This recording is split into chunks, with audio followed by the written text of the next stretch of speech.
লক্ষ্য করেছেন? আপনি সাক্ষী দিলে আজ এক সাক্ষী দেবেন, কালকে বলবেন যে ওই সাক্ষী আমি দেইনি। আজকে সই করেছেন, কালকে বলবেন ওই সই আমি করি নাই। কিন্তু আল্লাহ রাব্বুল আলামিন আপনার ফিঙ্গারপ্রিন্ট, আপনার আঙ্গুলের ছাপ এমন করে দিয়েছেন, এই আঙ্গুল দিয়ে যদি কাগজের উপর একটা টিপ মারেন, টিপ সই করেন, আপনার বাবা কবর থেকে উঠে এসেও বলতে পারবে না যেটা আপনার না।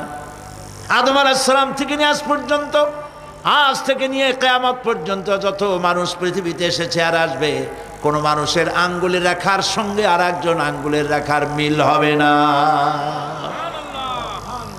এ হচ্ছে আমার আল্লাহর সৃষ্টি, সুবহানাল্লাহ। সুতরাং তিনি বলছেন, আমি মাতৃগর্ভের ভিতরে সন্তান তৈরি করি, সেই সন্তানকে কোনোটা কন্যা সন্তান, কোনোটা পুত্র সন্তান আমি বানাই। এই কাজটা যিনি পারেন, এবার দেখেন সামনে কি বলতেছেন আল্লাহ।